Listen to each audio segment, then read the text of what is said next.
Баршаңызға сәлем достар. Бүгін тіске басар чикен мен фри жасаймыз. Тауық қанаттарының осы екі бөлшегін ғана қолданамыз.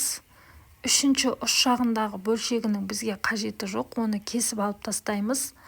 Барлық бөлігін осылай бөліп шығамыз. Енді осы тауық қанаттарын жуып тазалап, пышақтың ұшымен осындай тесіктер жасап шығамыз. Бұл бізге қосатын жаңағы приправаларымыздың сіңуіне және тез пісуіне көмегі тиеді. Тұзымызды қосамыз. Кориандр мен қызыл бұрыш қосамыз. Қызыл бұрышты мен балаларға жасап жатқандықтан аздау қостым.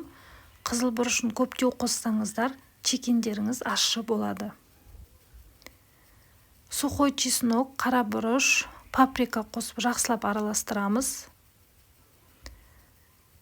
1-2 сағатқа бетін жауып қоямыз. Осы орайда кляр жасаймыз. Ұнға кориандр мен қызыл бұрыш қостым. Қара бұрыш пен паприка қосамыз. Сухой чеснок пен тұз қосамыз. Жақсылап араластырамыз. Теңде 2 бөлікке бөліп аламыз. Бір бөлігіне 1 дана жұмыртқа қосамыз. Түйіршігі қалмастай етіп араластырамыз. Аз мөлшерде су қосамыз. Бізде қоймалжың масса шығады. Түйіршіктер қалмастай етіп жақсылап араластырамыз. Енді жаңа тауық қанаттарымызды осы клярға аунатамыз. Ұнға аунатамыз. Осы орайда мен фриді дайындап алдым. Яғни картошкамызды жуып тазалап, ұзынша бөлшектерге турап аламыз.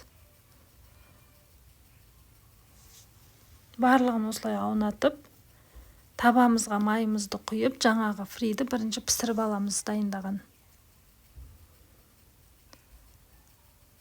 Қызарғанша қуырып аламыз. Осылай бізде қызарып, әдемі болып қуырылды. Бетіне шамалы дәміне қарай тұз сеуіп, қызыл бұрыш, қара бұрыштарыңызды сеуіп, фрийіміз осымен дайын болды. Енді жаңағы чикендарымызды қуырамыз. 7 минут көлемінде қуырдым. Баяу отта бетін міндетті түрде жауып қоясыздар.